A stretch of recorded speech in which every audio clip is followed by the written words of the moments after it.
I'm Michael Gargiulo. And I'm Jen Maxfield in for Darlene. Lauren Scala is tracking the roads and rails. But first, Storm Team 4's Maria Larosa is here with today's weather headlines. Good morning. Good morning. A little chilly, a little cloudy. Sounds like a lot like yesterday. Yeah. So just rinse and repeat out there this morning. We have, as you can see, a good visit, as well as Sussex and Andover. That's a popular number. 28 in Newburgh, 26 in Monticello. A little bit of the overcast. I do think that we are going to see enough of a breeze, too, a lot like yesterday, that there's just a hint of a wind chill. Feels more like the mid-20s in the city. The wind chill right now in White Plains at 20 degrees and 25 in Islip. So bundle up for sure. I think we'll get some sunshine. Eventually that overcast will clear on out of there. High pressure dominates and that'll look great. 37 at noontime. We'll see about 40 degrees and sunshine at 3 o'clock and back down into the 30s later on this evening under fair skies. All right, let's get you out the door, too, with the commute, see what may be slowing you down a little bit already this morning. Hey, Lauren. Hey, Maria. Lots going on the rails already. The roads are in pretty good shape, but if you're getting on PATH trains, there are delays on the Journal Square to 33rd Street via Hoboken line and plenty of service changes on the subways. Right now, downtown 4 and 6 trains, they're running express from 125th Street to Grand Central. Uptown 3 trains, they're running local from 42nd up to 96th, and you have delays on Uptown Q trains. And then, of course, overnight track work, like I said. Michael, back over to you. All right, Warren, thank you very much. Q train delays cleared, but they're out there on the 4 and the 6 in the downtown direction. You still have Uptown 3 trains running local from 42nd Street up to 96th.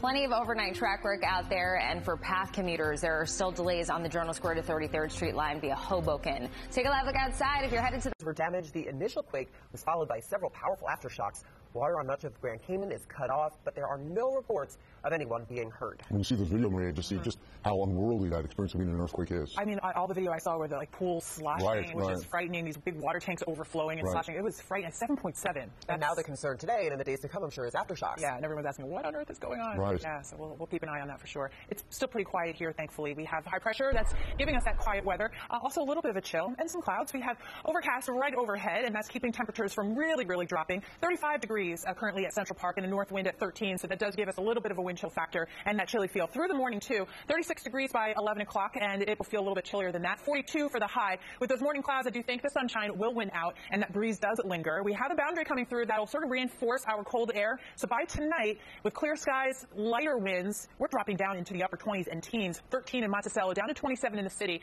And I do have to mention, though, tomorrow morning waking up to wind chills likely in the teens, even in the city. So it's going to be a cold one tomorrow. 38 for the high with some sunshine. Again, believe it or not, this is average for this time of year, but it will be by far the coldest day we have over the next week at least. Contributing to that chill is that high pressure. It's kept our weather really quiet. It's allowed that cool air to kind of settle in, but that's going to move away, and that's going to make room for this. Still watching our weekend system, still trying to come into focus, but the story is generally the same. This doesn't look to be a high impact event. I think the main low is going to develop too far off the coast to really do anything. There is some indications that there may be a secondary low behind it.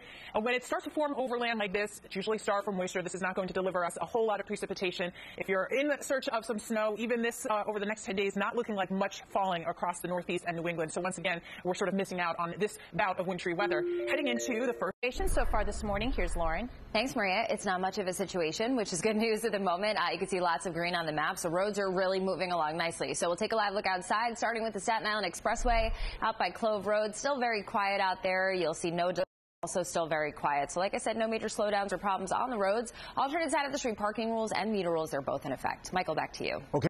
Today in New York.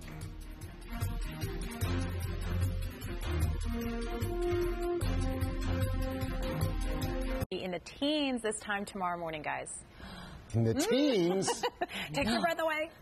Maria did her whole thing, and then she goes, oh, it'll be in the teens tomorrow morning. Yeah, fine, we'll deal with January. If you're getting on the subways, of course, there's plenty of overnight track work still out there. It affects 8 subway lines. Right. Well, Lauren Scala is tracking our roads and rails, but first Storm Team 4's Maria Larosa is here with today's weather headlines. It's Glove Day. It's Glove Wednesday, huh, Maria? Yeah, I would definitely say so. And then we'll need maybe hats and gloves Thursday. I'll get to that in just a second.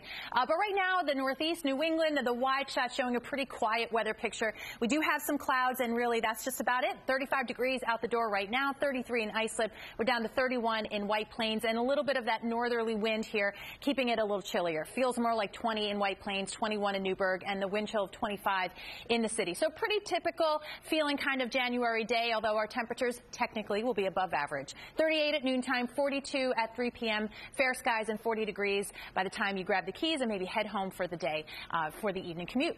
All right, let's get a look at your morning morning commute. Lauren Scala is here, seeing what may be slowing you down so far. Not too much, Maria, which is good news. So the roads are in great shape. I have nothing to tell you about there, but the rails, there are still delays for path commuters on the Journal Square to 33rd Street via Hoboken line. 3 trains uptown. They're running local from Times Square up to 96th Street, and then, of course, overnight track work out there. So these are the 8 subway lines affected. Those delays and service changes will wrap up at 5 a.m. Michael, back over to you. Warren, thank you very much. Developing story. Halftime show, and of course the commercials, ads that will have everyone talking. If you're getting on the roads, there is a disabled vehicle on the Grand Central Parkway westbound out by the BQE that takes out a lane, but it's early, so it's not causing a delay. And if you're getting on the your traffic going on this Wednesday. Hey, Lauren. Hey, Maria. Good morning. Not much going on out there on the roads. So you still have this disabled vehicle on the Grand Central Parkway westbound out by the BQE. It does take out the center lane. So while it's not causing a major delay, use caution in the area. And we'll take a live look at Flint counties. Alternate side of the street parking rules and meter rules are both in effect today. Jen, back to you. All right, Lauren, thank you. We're also worried that, yes, there's some clouds, but overall, very quiet weather picture. Tough to find anything happening. 35 in the city, 32 in Islip and Bridgeport. Skies will clear by mid-morning into the afternoon, so sunshine for your lunch hour, 38 degrees, 42 by 3 p.m., and we'll see fair skies and 40 before the temperatures begin to drop towards the overnight, down into the 20s by tomorrow morning. So enjoy today. Let's see if you can enjoy your morning commute. Lauren Scala is watching it for us. What's going on? You can enjoy it. That's your reward if you have anywhere to go at 5 o'clock in the morning. There's no major problems on the roads. There is this disabled vehicle, though, on the Grand Central Parkway westbound out by the BQE, rather. It still takes out the center lane, but it's not causing Earthquake. If you're getting on the rails, overnight track work wrapped up on time, so the subways are in good shape, and so are the major commuter lines for the most part. LIRR just tweeted out that the 5:39 train from Montauk will depart 30 minutes late. So obviously that affects all the stations moving towards Long Island City. Then heading over to the ferries, everything operating on its regular route and schedule, and we'll take a live look outside. Not much, which is great news if you're headed out on the roads right now. There are some sporadic delays southbound on the Merritt Parkway because of construction from exit 44 to exit 40 that should wrap up at 6 a.m. So right now it looks like things are moving along, but we'll see delays out there every so often, so they're clearly moving it around. We'll take a live look outside, though, at the Brooklyn Bridge, where everything will break up. We'll get some bright sunshine in here by noontime, 38, 42 by 3 o'clock, and then clear skies for your early evening plans before we see those temperatures really drop overnight tonight. All right, let's get you out the door on this Wednesday morning. Lauren Scala watching some slowdowns here and there. Some, not too many. We're pretty much in for a nice ride at the moment. That will likely change within the next few minutes. But for now, we'll take a live look outside at the Gowanus. There is a new way, brand new way to see the stars and beyond. Whew. And we've got the front row seat for you coming up on Today in New York. Oh, that was my favorite field trip growing up, was going to the planetarium. I'm very excited about that. I'm also excited about the commute. If you're taking the rails, there are no delays on the subways or on the major commuter rail lines, but an accident just came in on the road. So 78 eastbound or the Turnpike extension out by exit 14A, which is the Bayonne exit. There's an accident there. Delays are starting to build, and we'll take a live look outside. Show you the Alexander Hamilton Bridge, where everything's moving along nicely here and on the D-Row Bridge. Here's what it looks like. You can see the red brake lights in the distance. On the Manhattan-bound upper level, there is a stall in the right lane about mid-span there, so stick with the lower level. And we'll take a live look outside. Let's see how your morning commute is shaping up. Lauren Scala, busy all morning, keeping everyone ahead of everything. Thank you, Maria. Rails are in great shape, so we can start with that. If you're getting on the roads and you happen to be headed towards the Holland Tunnel, this is going to get in your way, because on the Turnpike extension, there is a crash approaching exit 14A, which is the Bayonne exit, and delays are already back to the Turnpike. So normally I don't say this because Route 1 and 9 are the Skyway. It's usually what's more backed up, but right now that's the way to go because it's free and clear. We'll take a live look. If you're getting on the roads, there's an accident southbound on the Major Deegan approaching 95, so delays are starting to build, but one just came in on the Cross Bronx Expressway eastbound approaching Webster Avenue. It takes out 2 lanes, and this is what the delay looks like already heading into the GW Bridge. Their official Twitter account just said it's a 30-minute delay getting across the span into that accident on the Cross Bronx. We'll take a live look outside. The goddess, Lauren Scala. Thank you. Wait, how many tiles did you say? 6 million. 6 million. I'm sure the people who travel through the Holland Tunnel are like, I knew that. I could sit in there and count them. That's how slow it is sometimes. That's amazing. I'm going to talk about the Holland Tunnel in a second, but first I have to get to the George Washington Bridge and the surrounding area. So there's still an accident southbound on the Deegan approaching 95 that's causing some minor delays, likely to clear shortly. But on the Cross Bronx Expressway eastbound approaching Webster Avenue, this accident out there, I'm going to show you. It's zoomed in a little bit here. I know it's hard to see, but but at least you could see the flares.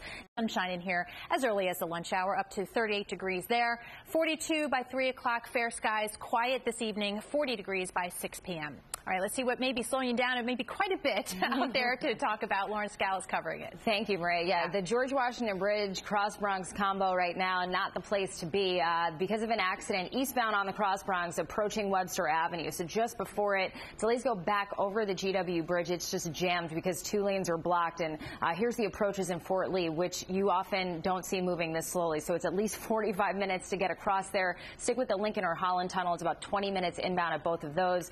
In addition to that, in the Bronx, you have rubbernecking delays on the Cross Bronx heading westbound, and now there's a crash on the Bruckner just before exit 48, 149th Street. So in the Bronx, it's quite a slow ride. Michael, back to you. Lauren, thank you very much. Now to those